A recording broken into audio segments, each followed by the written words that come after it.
believe. And you know, the trained scientists, the physical scientists, kind of like to harp on this a little bit. We don't care what the public thinks, right?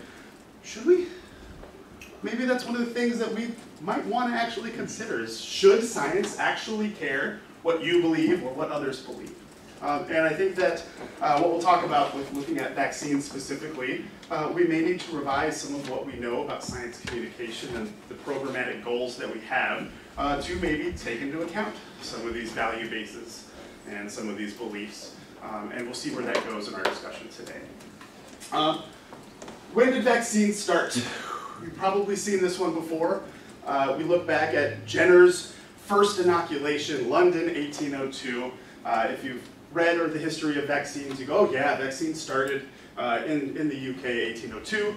This is a satirical comic called The Cowpox in response to the smallpox epidemic, where they were actually inoculating people against smallpox with the virus, where you see that if you take in the dead virus, you know what, you might actually have things like the cowpox actually growing out of your arms, right? Why do I show this? It's to show that vaccine communication in the West, at least, has always been contentious. Always, right? It has always been up for debate. It has always been politicized to some degree, at least in the West. What we do in the West is we tend to focus just on the West. Thank goodness I moved to Singapore, where I started to actually expand a worldview, where my graduate students said, Prof, that's not the first darn vaccine. Are you kidding me? We've been doing this a lot longer than 1802. Some of the real first vaccines were occurring in China 2,000 years ago. Same disease, smallpox. Except what were they doing? They were taking the dead scabs off of patients, grinding them up, so you had an inert, dead virus for the body to fight after blowing it into people's nasal passages. So we like to, in the West, think that we created everything. No, right? We're talking literally 2,000-year difference. And so we need to keep in mind that oftentimes we like to start in the West and stay in the West. Yet a lot of things have happened around the world that we should probably be fairly privy of. So that's just a little small case in point. Where are we today?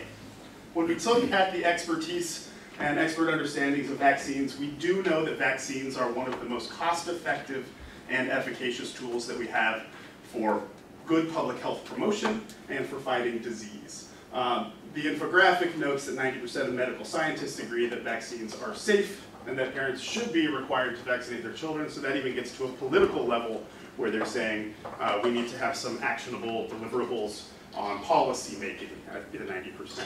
That's not saying that 90% agree that they're just safe. It's much higher than that for the just safe level. So we have darn near a full consensus on what experts agree is the current state of vaccine efficacy. The problem is we see a large divide when it comes from the public, from the experts to the public. We do see widespread reporting still. We've seen many content analytics studies that note high levels of uncertainty, skepticism regarding the efficacy of vaccines, regarding what the side effects might do. And these kinds of significant issues, just the communication around them obfuscate the issue, making it really difficult to parse out where people should go for their information, and when you have obfuscated issues, how they're going to cognitively process multiple forms of information, and that may lead to significant issues in them actually intending or following through and complying to get vaccinated. So we do see the cases, right? And we get the responses, right? This is from one of my favorite long-form cartoons that shows the history of vaccines. I heard that vaccines cause autism. Nope, right? We know the Andrew Wakefield story, most of us, where he published a fictitious article that he made up most of the data for on the MMR vaccine. He's been martyred by the anti-vax crusaders who still hold it up and have been changing the goalposts on what the bad target is for years. What most people don't realize is Andrew Wakefield also held another copy of the MMR vaccine that he wanted to have as his own proprietary means, and he was getting paid millions of dollars on the side to try and promote the anti-vaccine for the current MMR, so that way he could actually market his own vaccine. And so there's some interesting politics going on here. Speaking of politics, you can't get away from the stories of high-level, prominent folks who, our POTUS, healthy young child goes to doctor, gets pumped with massive shot of mini vaccines, doesn't feel good, and changes autism. Many such cases. That's 2014. There are subsequent tweets, because he loves to tweet, and they follow up on this kind of rhetoric that really is polarizing, right? It makes these kinds of issues no longer about health, but about political ideology. And that may also be something that adds fuel to the fire that I think is worth some critical discussion of. Why are we vaccinating? Why do doctors think it's so great? It builds herd immunity. So if enough people get vaccinated, the disease cannot pass and transmit from one person to another. All of you who study vector-borne diseases and vectors know exactly the kinds of issues that we're looking at with viral spread. And so as more people opt out of vaccination, it becomes easier for the disease to spread itself. Well, we got the levels of things like whooping cough and things like the measles down to such a low level, we probably don't need to continue vaccinating our children about those issues anymore, right? I mean, the diseases are pretty much gone.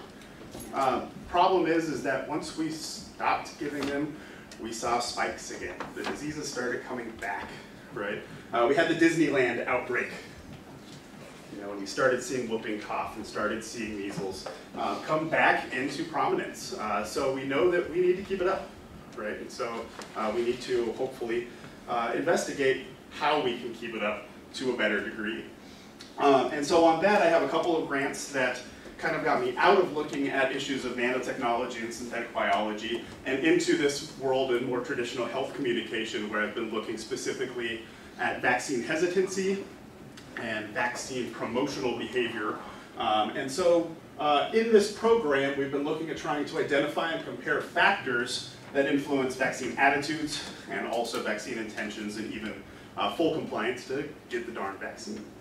And through our understanding of such factors, we can actually use this as kind of formative background data that can be used by policymakers or can be used by professional communicators in subsequent campaigns that have a better strategy to them because we have a more robust understanding of the audiences that may fall susceptible to misinformation or may be hesitant for many other reasons.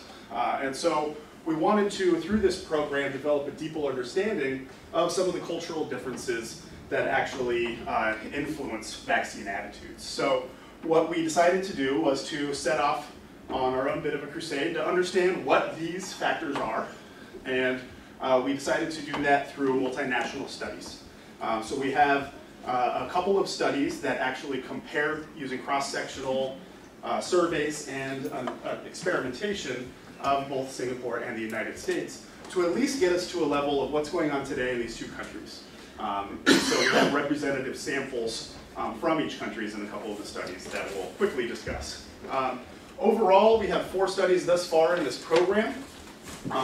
One of them, the first, was actually an undergraduate final year project where they did an experiment to try and figure out if the actual vaccine side effects might actually influence persuasive outcomes, like change people's attitudes or intentions to get vaccinated. And as a secondary part of this, I wanted to know if naming the vaccine a synbio vaccine actually influenced attitudes or intentions. So that's your little bit of synthetic biology that's related to this vaccine world. So we did a study of Singaporean undergraduate students in actually a 2x2x2 experiment, which we'll talk about mostly just the results of. Study 2 started off on a new programmatic era that followed out of Study 1 that's led by Ms. Shirley Kong through a program that we have called ARISE, which is one of the grants that I hold, that is Aging Research Institute of Singapore. And there we are specifically looking at trying to understand the influences for why our elders in Singapore don't get the influenza vaccine. And so Study 2 is a qualitative study where we interviewed about 90 individuals to try and figure out some of what are the actual misperceptions and what are the barriers for the elderly to actually get inoculated against influenza. And so that was qualitative work that we then followed up on in Studies 3 and 4, which are cross-sectional and also cross-national. So we then wanted to, on large-scale survey studies, try and figure out, well, what are the personal factors that we might be able to look at that may be a little bit more generalizable to both Singapore and to the United States that might help us to understand positive or negative vaccine attitude holding. Because in the literature, we oftentimes look at people's acceptance towards vaccine, but also their hesitancy towards vaccine. So we wanted to actually split these out as two separate dependent variables to investigate targets of. So we did some regression modeling to look at that. And finally, our last one is the one that Mr. Nicholas Sang here at NCSU is currently working on, where we actually investigated within the same study. We asked people the question, does the vaccine cause the disease that it's meant to cure?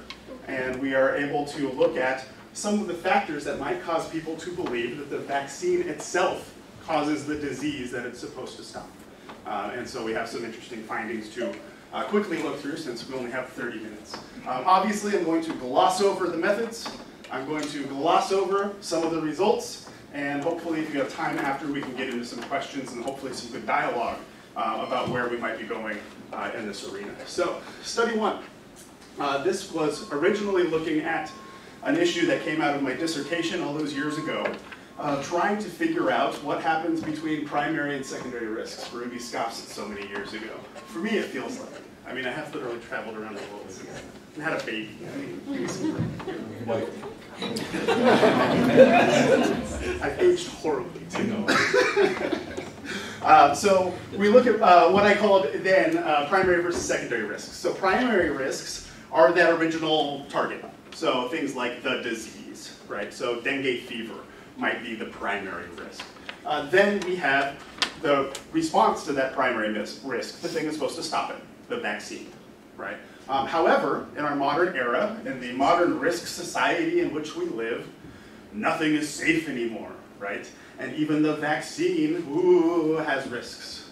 And so now we live in an era that I'm calling a secondary risk society, where even the cure poses some potential ills. And so we have the potential for novel hazards to be introduced as a result of reacting to the original primary risk. And this, I think, is something that becomes very worthy of our attention because we may have many, many, many issues where people may focus more on the secondary risk and therefore not necessarily attend the primary risk as readily. And so, especially in the vaccine world, my concern is that people are going to be so turned off by the communication that they get around the side effects of vaccines that they're going to worry about those rather than the original risk. And so we end up with, unfortunately, a kind of an internal cognitive cost-benefit analysis that most folks have to go through on a regular basis now when they're trying to figure out what to do with their decision-making process. And so you might have things like one doctor saying, just get the vaccine, it's safe, and they're in the back of their mind going, but I read that other thing, right? What does that do for our decision-making process? What kinds of extra levels of reactance and dissonance do we face in our modern day world that may actually make things like compliance for vaccines more difficult? So we see that indeed synthetic biology is entering this arena. We see that new biomedical applications of SynBio do include vaccines. And so we note that this is potentially an opportunity for the kinds of work that many of you do to improve public health in the near future through the use of synthetic biology in vaccine production, but we don't have any markers for understanding yet what that might do for people's reactions to the vaccine. Oh, scary, it has synthetic biology in it, right? That was the concern and the wonder. And so we actually created our own news stories in a social scientific experiment. These are the actual articles that the students created in their study. They're undergrads who created this. And so they did a 2x2 experiment, which was the vaccine's effectiveness in stopping dengue fever, either 60% or 90%. And then a qualitative degree of difference on the likelihood that you might actually get some of the vaccine side effects. And these are not autism. These are the real ones, like some redness and soreness, maybe a headache, right? Nothing that seems too outlandish and follows in line with what is actually known to be real side effects of getting the inoculations. And then we had another another two levels of a variable to make it a 2 by 2 by 2 in either presence or absence of noting that synthetic biology is used in the production of the vaccine. And what we noted from this was that indeed vaccine effectiveness, if people read that yes, the vaccine is 90% effective, they're more likely to believe that the vaccine is effective, right? It's circular logic here, it's a tautology. But that didn't actually carry over to improving their intention, which we thought was interesting. Part of this may be student sample. We were studying Singaporean undergrads in this study. We think that if we did this on a large scale, we may have seen that particular issue. Likelihood of side effects. We noted that the likelihood of actually encountering a side effect didn't influence people's thoughts about if the vaccine was efficacious or not in stopping dengue fever anymore. But we did note that the likelihood of side effects was something that did significantly alter if they were to intend to get the vaccine or not. And that's not if you're going to get autism from taking the vaccine. That's the redness, soreness, headache was enough to sway people on their intention. And that is in Singapore, where dengue fever is a real threat, right? Unlike Raleigh, North Carolina, right? So we thought that was fairly interesting. We also noted that the presence or absence of synthetic biology didn't do anything. So that also may be due to university sample, right? So we did not actually follow up and test this further in our next studies, but at least among the younger generation, calling it a synthetic biology vaccine didn't actually sway people on any potential persuasive outcomes, which we thought was worth noting. So no effect may be a good effect there. So no indication for negative sentiment for synthetic biology in vaccine production. Granted, we know that in other arenas it may cause some kind of reactions. But we did note that messages that the risks were caused by the cure do indeed complicate how people feel about the disease itself and about that particular cure, the vaccine. And so that, I think, warranted us to prompt the next studies, to start to figure out what kinds of misperceptions and factors we may have in influencing decision making. So once we started our next study, we were doing qualitative interviews of our elderly folks in Singapore to try and identify those particular misperceptions about the influenza vaccine. And you'll note I had put a little symbol down here so you remember which country it's from. So this is just Singapore sample. So we did about 90 interviews with our elders in Singapore, age 65 plus already. And we found some interesting things. We found that people felt that the influenza vaccine is only a travel vaccine. You don't need it in Singapore unless you're traveling abroad, is one of the major public sentiments that we got. We also note that, oh, you get the vaccine, it weakens your immunity, right? So we see some interesting misperceptions. We also note that it's really not necessary. You don't need to get the vaccine, was one of the common things, unless you're sick already. And so they looked at vaccines quite often as not preventative, but actually reactionary. Once you get the flu, you should go get the vaccine. So we're noting some fairly significant issues here.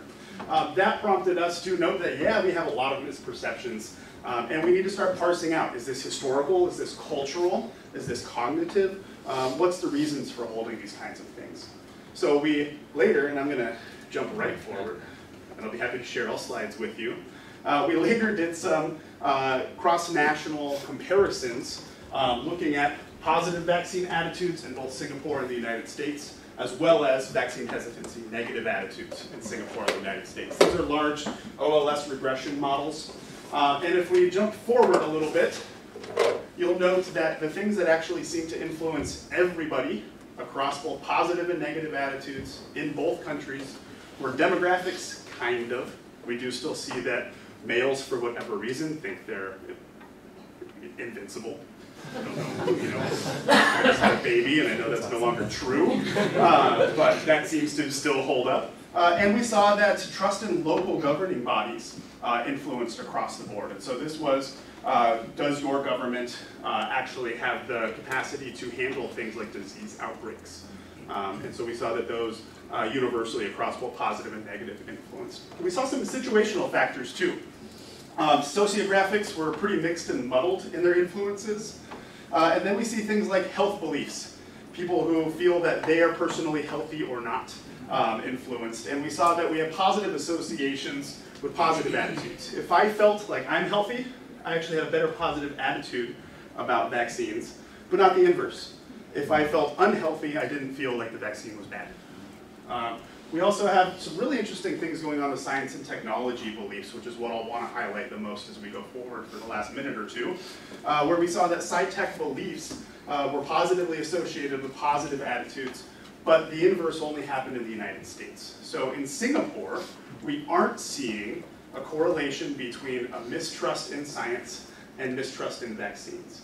But we are seeing that same kind of relationship in the United States, which tells us that it's either culturally based or historically based when it comes to things like epistemic trust and decision making, which may be fascinating. The other thing that I thought was really fascinating was we study communication, so we studied media use. And we found that higher traditional media use was actually associated with a higher likelihood that you would hold a negative attitude towards vaccines. So this may be generational, but it's controlled for within this model already. So we note that this is additive as well. So interestingly, we can kind of maybe dissuade a little bit the sentiment that all of this must be fake news happening on the internet, because the people that are attending traditional media tended to be the ones that had negative vaccine attitudes. The last study was, well, what's up with the wacky one? What's up with the one where people said the vaccine itself causes the disease? And so we ran another experiment where we manipulated the side effects, and we then were looking at this single item measure as our dependent variable. And we got some other interesting data back. This time, we have 4 different disease targets: dengue, chikungunya, bacterial meningitis, and cholera, also split up across the countries. I will highlight all the significant ones for a second, and you'll see something fairly interesting seem to happen here. Yet again, we get some bands across the ones that are the largest significant factors, which are our value predispositions. These are the attitudes and beliefs that people hold before they encounter any messaging. And so we see things like people's pre-existing attitudes about the risks and benefits of vaccines being very important and influential. People's pre-existing predispositions about their trust in institutions to protect them from harm. And again, our science beliefs. And so our last slide here shows me to come back to a group like this, where you may not be interested in vaccine research, but you all have some vested interest in understanding some of the public implications when it comes to science and technology. And we see that science beliefs across the board in vaccines are as decisive as ever, just like in so many other arenas. And so we also see that there is still a large divide in vaccine perceptions between our experts and our public, and this may be due to the information that they get from things like even traditional media sources. And I think that this, for us, signals a need that maybe we need to start looking at issues that experts would say is, well, we have a pretty good handle on this. Our consensus shows that vaccines are safe, but maybe we need to adopt, as Funkowitz looked at, our post-normal kinds of science, where we have things that experts would normally say, well, we have high uncertainty, we have high decision stakes. Well, for the public, vaccines are probably up here somewhere, even though for the experts, they're down here somewhere. And so I think that what we need to do is probably kind of evolve our communication to understand that it's not so much about the experts' understanding anymore. When we say that the experts have a good consensus, that they are 90% plus saying that vaccines are safe, that's not the end of the story, right? And so we may need to actually adopt some of these kinds of frameworks that we normally apply just to scientists and adopt them for our understanding of how the public actually sees some of these issues. With that, I know we're already over time, my goodness. So I'll say thank you. If you haven't been to Singapore, this is our DNA double helix bridge, which is an amazing place to go visit before you go to the Marina Bay Sands cruise ship on stilts. And with that, I'll say thank you.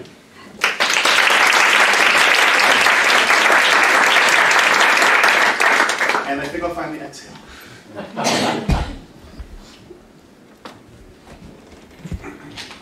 So here in the U.S., I can think of, several celebrities who have, come forward. Is there an equivalent in Singapore, or what role does that play, if anything? I've been in Singapore for 5 years now, and I have not seen the same level of vitriolic and vehemental kind of displays about vaccines, pro or negative. In Singapore, we are in a media-controlled environment where it is government censored. So I think that if there was a local celebrity, and you guys can maybe chime in as well, who started saying things that was anti-vax, the government would shut them down pretty quick. Am I right or wrong on this? Probably health policy, because vaccination is mandatory in Singapore. Vaccination is, yep, so similar to like our public education systems here that say, yeah, your child can't come unless you get these vaccines. There it's just, yeah, you can't do anything, you're getting the vaccine, right? There's not even like an entry into school, just you're getting the vaccine. So yeah, I don't think that there is some of that celebrity presence. Yes, sir. So within the context of the media control, just over the past month or so, because we're now entering into the flu season, there have been two major things that I've seen recently. One, data about the fact that there were 80,000 deaths during the vaccine. We didn't hear that during the season or shortly after its end this year. We're hearing it now. And then the second thing is within the context of, I just heard one of the news personalities when they were talking about flu shots actually state that, well, if it's not the right strain, you still need to get it because it primes your immune system. So that sort of messaging is important within all of this. Is that standard sort of messaging there in Singapore? Singapore is a country of campaigns. If you study communication campaigns, they're everywhere all the time. And we do have, so there are voluntary and involuntary vaccines. What you were mentioning are the ones that everyone just has to get, right? They have to get the MMR, they have to get the DTaP, et cetera. Influenza is voluntary, right? It's very cheap, but it's voluntary. And there is a lot of promotional campaigning to try and urge people to get the vaccines. But we are seeing some interesting things of people opting out for all kinds of reasons, including like what's kind of discussed so very quickly during the qualitative study, where the common perception in Singapore is, yeah, it's foreigners bringing disease into our country because it's such a small place, it's such a transient place where we have the Changi #1 airport in the world with millions and millions of people coming through, that you only need to worry about things like influenza if you're traveling out of Singapore. And so we're trying to combat some of those kinds of interesting misperceptions that are pretty geographically bound to that place, which is fascinating. So the conclusion to your work, if I understand, is that scientists need to kind of meet people where they are. And yet, when people come into these conversations, they're coming in with values that are predefined to that moment, which suggests that scientists actually need to be in the conversational communities before they even have this conversation. And so I'm wondering if you can make that bridge for us. Yeah, I mean, I think where we're at is an interesting location where people don't exactly show up and attend vaccine messaging in a vacuum. Right? They come with their personal histories, they come with a social cultural understanding around science issues in general and technology issues in general, and we're seeing that the general perceptions and beliefs about science and technology and decision making have huge influence on how they perceive things, like if they want to voluntarily elect to get a vaccine. And so if that's the case, then we need to do better to understand what these different populations who may have lower tolerance for science and technology and society, we need to do a better job to understand why and what factors actually cause those beliefs to be manifest. And I think that that's where we are. I don't think that anything that I've done is the end of the story, that we can fully be prescriptive on what to do next. But I think that we need to understand that these science and technology beliefs that are general greatly influence the more nuanced or the more granular choices that people are making in the world of vaccines. Or Melissa Johnson, I didn't know, but did you still have a question? Well, I was just going to say, I think you see the othering going on here as well, going back to the 1980s, AIDS being blamed on Haitians, right? So anytime there is a disease outbreak, you do see othering and immigrants are brought up. It fits into this anti-immigrant rhetoric that we So yeah, I think that it would be fascinating. We haven't done any work here in the United States to look at who are the diseased as far as social perceptions go. Some of the work that my graduate student, Ms. Shirley, is looking at message targeting on what's going to actually want to prompt people to get a vaccine. So she's looking specifically at framing it as the vaccine will protect you, or the vaccine will protect your loved ones, or more altruistic and societal, the vaccine will protect all. And so her current thesis work, which she's starting the data collection on like today pretty much, is going to hopefully parse out which communication strategy may be the most effective for promoting some kind of motivation to want to protect others or protect yourself from disease. So we'll see where that goes. But I haven't looked into social stigma, but I know that it exists around disease all over. But I don't know about the context for things like influenza or dengue or Zika. Yeah. Yes, sir. So I wanted to pick up on a couple of points you made about culture and history being important here. The first is, you noted that inoculation only really begins in the West after Jenner's discoveries. But of course, that's the discovery, not the actual application. Sure. And in the United States, for most people, inoculation or vaccination has only been underway for less than 2 human lifetimes. And for most Americans, vaccinations arose in the context of 2 crucial things. One, massive fear. Fear of the diseases themselves, which were the diseases of childhood. And 2, draconian state-sponsored campaigns to force people to be vaccinated. So those have both disappeared, apparently, in our current climate. Those 2 kinds of phenomena. I suppose we could argue about each.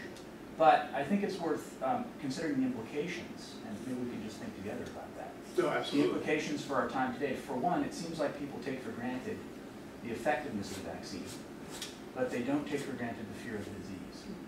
So I wonder about the messaging that might flow from that. One possible mistake would be to emphasize the risks of the disease. I mean, we might have a big freak out, public freak out about the risks of measles, for example, which could be effective in generating the fear which might lead people to vaccinate. But what might be the bad consequences of such a campaign? Yeah, I mean, well, lucky enough, during my time with Dr. Barubi, I reviewed the entire history of fear messaging. And so that I have a fear scholar, so it's kind of a fun area. And so yeah, the history of fear campaigning notes really kind of 3 general rules. Fear is a good motivator if you can actually create fear, but it's very hard to. So we look at the difference between fear as a message characteristic in a campaign versus a message outcome where you actually elicit an affective, emotional response among the audience that you're trying to make fearful.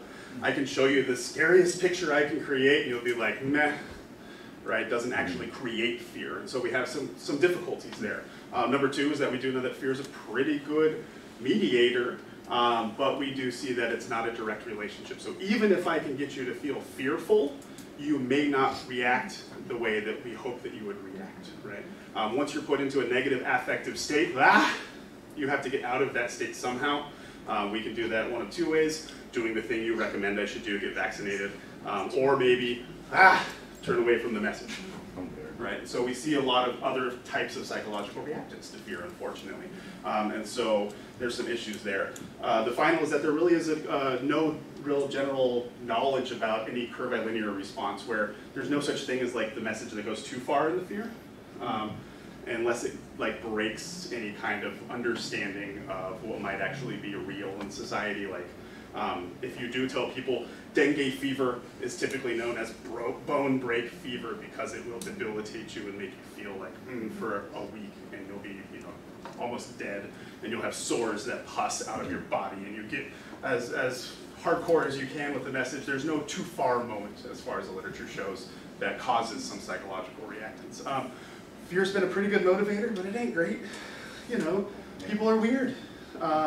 So I don't know if people really will, I don't know if even if we look back at history and say that the disease is feared, that it's always generally true, So I think that we have lots of issues with fear. Yeah, I think I want to go back to this vaccine thing because we know with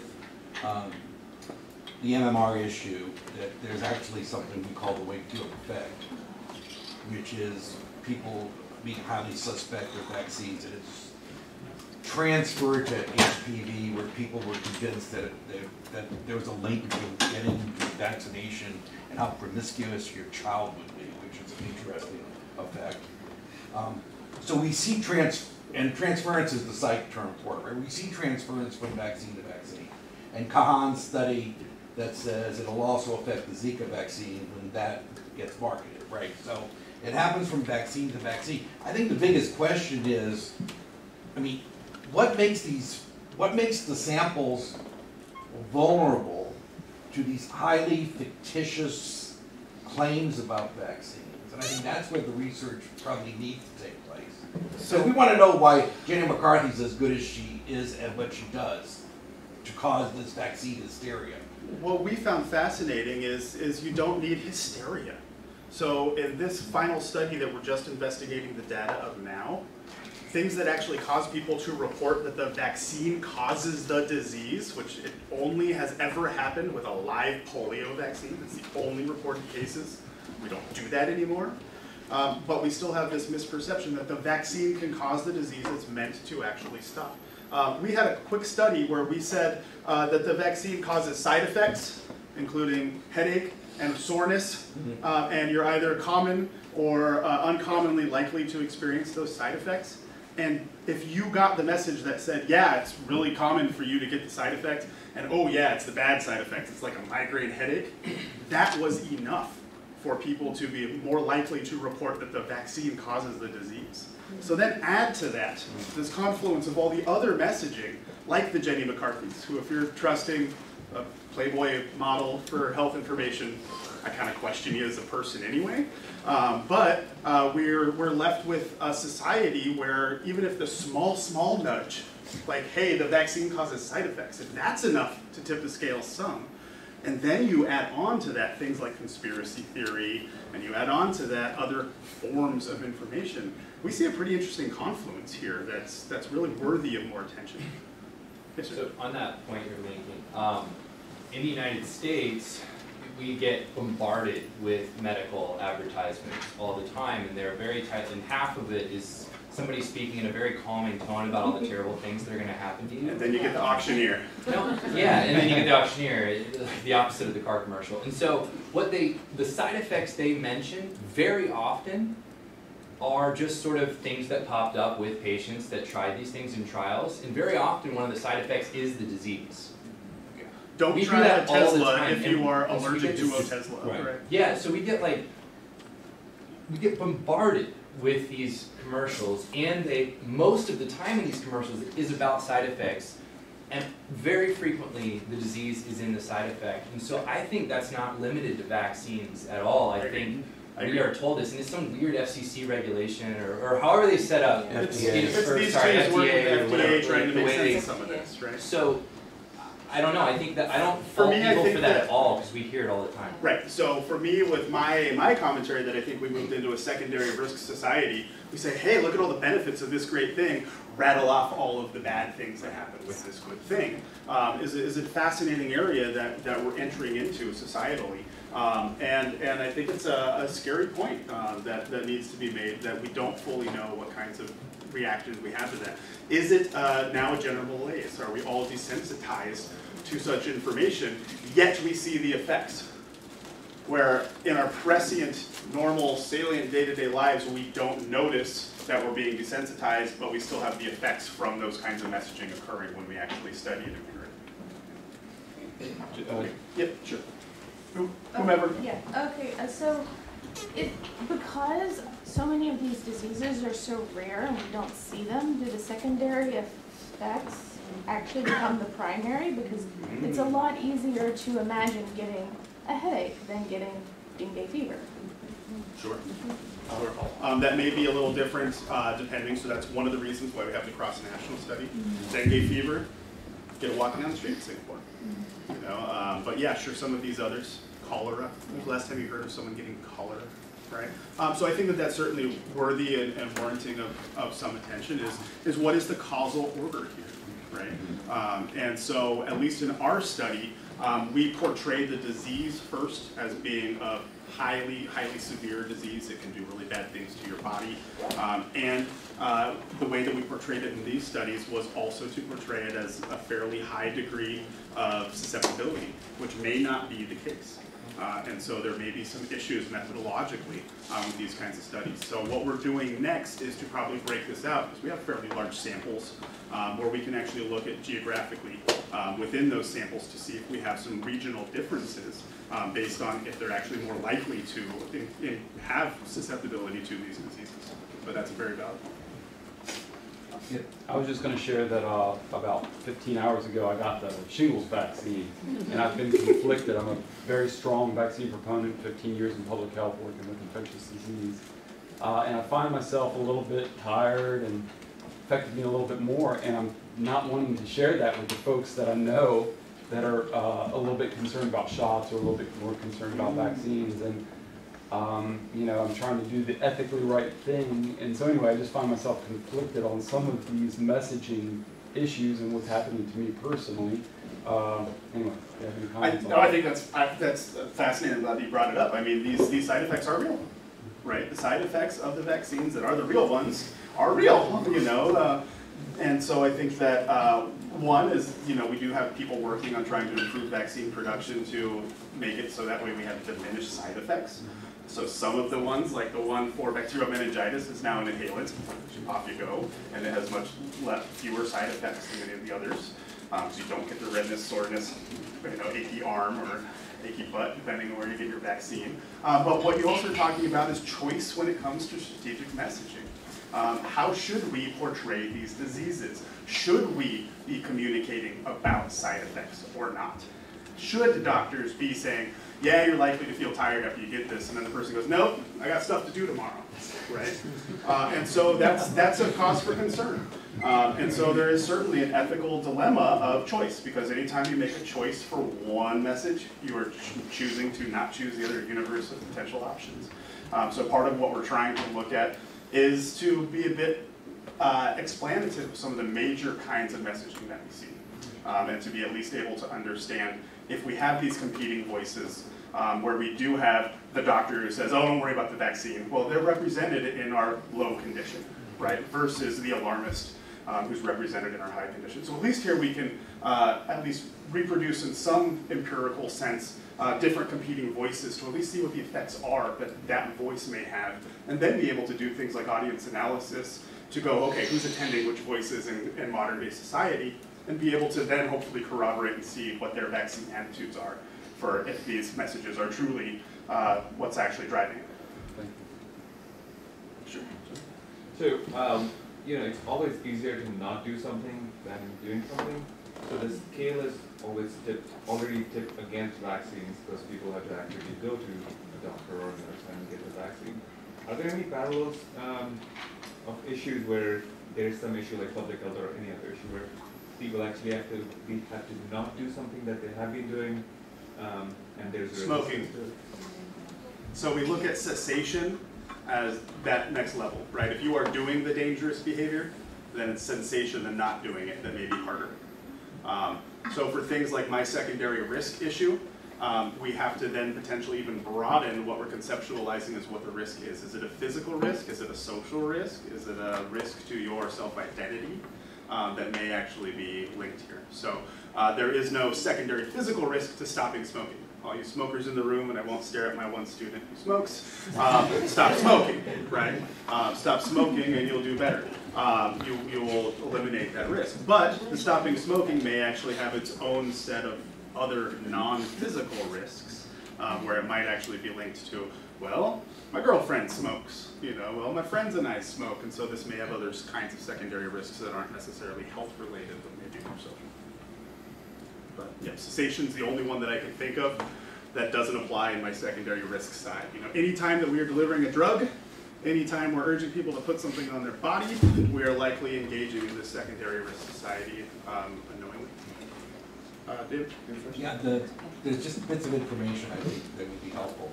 The FDA labeling requirements occurred after the FCC allowed the pharmaceutical industry to advertise. It was negotiated with the pharmaceutical industry that they had to put that on. And then the FDA took control over what is required, and there's a whole bunch of other stories I'll be happy to share with anybody who wants to know, because I work with the FDA a lot on how to do this.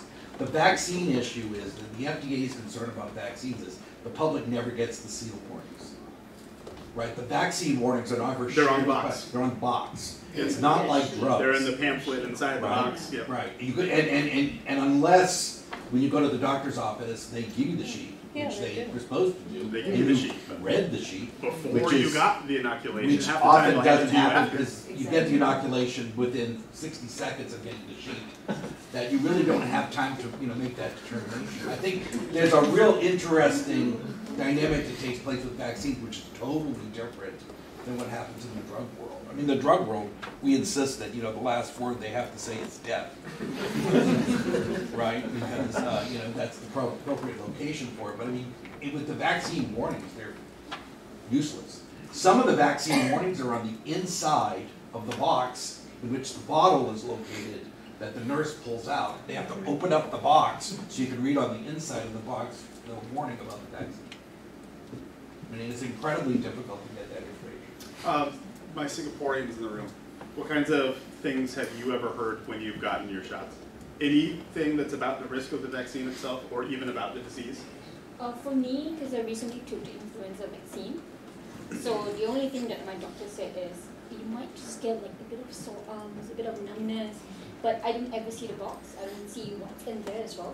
So that's all that she communicated to me. So that's more about the needle than it is about what's in the needle, right? We're going to use a needle on you, right? And if you look that way, I'm going to pinch this side so that way you don't feel it, right? It's not even really about the contents of the vaccine itself.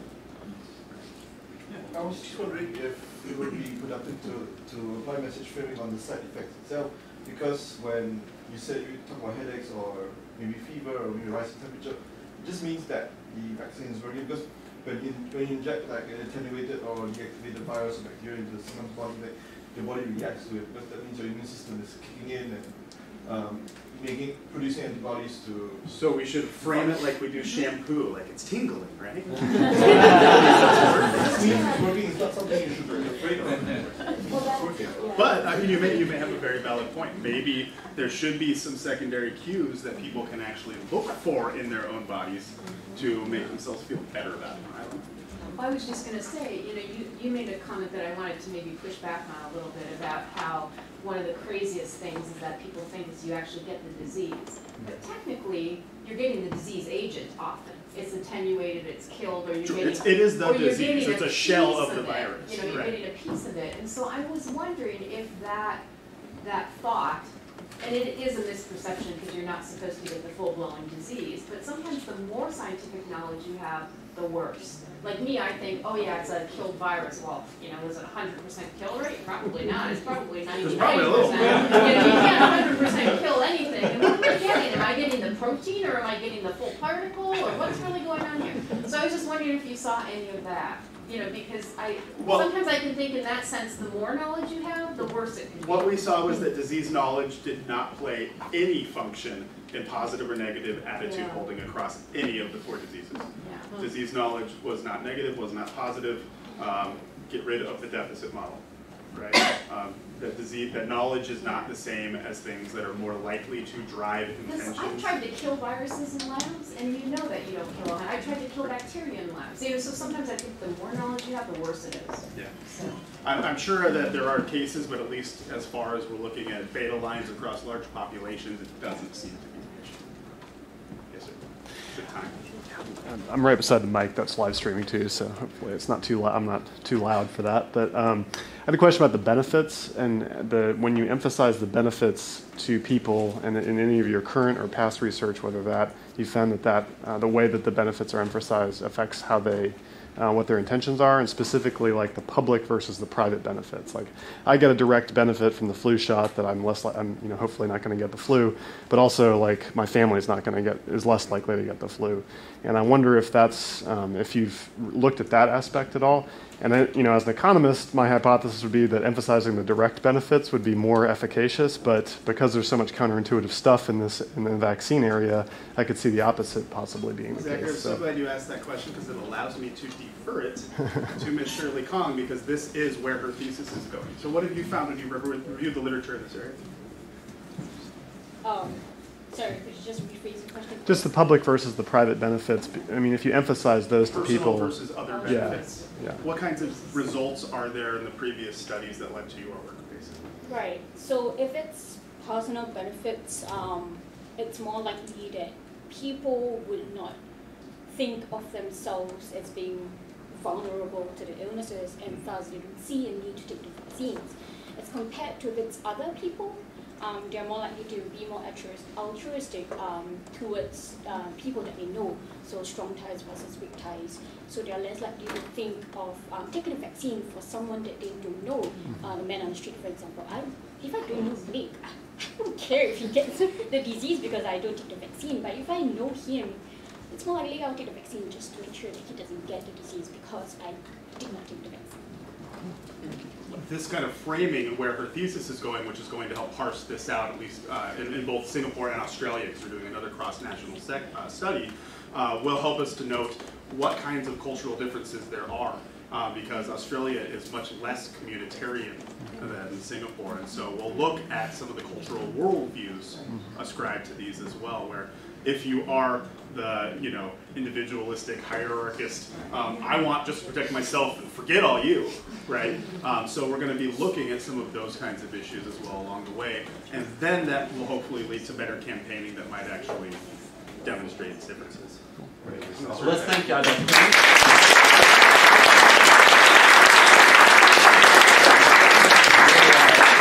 We appreciate you coming here. Thank you for bringing so many wonderful guests. Next week we'll be hearing from a faculty member named Shi Chen, who's done research on fake news, Zika, and GMOs. Just say,